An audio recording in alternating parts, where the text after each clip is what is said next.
சத்தியமாக உன்னுடைய பிரியாணி பாயை மாற்றணும். அந்த மாதிரி கேவலமாக இருக்குது. உங்கள் ரைஸும் நல்லா இல்லை. ரைஸை பாருங்கள் நீங்களே, இது பிரியாணி ரைஸான்னு நீங்களே பாருங்கள். இதுங்களா வீட்டில் செய்கிற மாதிரி தம் துண்டு ரைஸு. இதை வேற காரசாரம் உப்பு எதுவுமே இல்லை பிரியாணியில். ஃபுல்லாக எலும்போம் அப்படி போடுறதுக்கு குட்டி குட்டி பீஸு சிக்கன் பக்கோடாவில் போடுற மாரி ஒரு பீஸ் போடுறதுக்கெலாம் அப்படியே கோவம் தான் வருது. எனக்கு ஆத்திரம் வருது. வீடியோவாக இருக்கும், கம்மனு சிரித்து பேசிட்டு இருந்தேன்னா. மாதிரி மோசமான பிரியாணி சாப்பிட்ட அனுபவம் உங்களுக்கு இருந்துச்சுன்னா கமெண்ட் பண்ணுங்கள். அப்படியே வந்து நல்ல பிரியாணி கடை ஏதாவது இருந்துச்சுன்னா என்னை ஃபாலோவும் பண்ணுங்கள். நான் முடிஞ்ச வரைக்கும் நல்ல பிரியாணி கடையை போடுறேன். இது வந்து எந்த விதமான பெய்டு ப்ரொமோஷனோ அதெல்லாம் கிடையாது.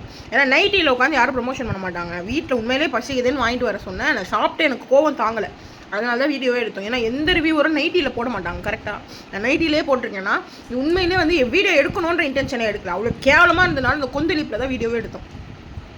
ஸோ அதனால் உங்களோட கேவலமான அனுபவம் ஏதாவது இருந்தால், இந்த மாதிரி கடைக்கு போய் ஏமாந்த அனுபவம் ஏதாவது இருந்தால் கமெண்ட் பண்ணுங்கள்.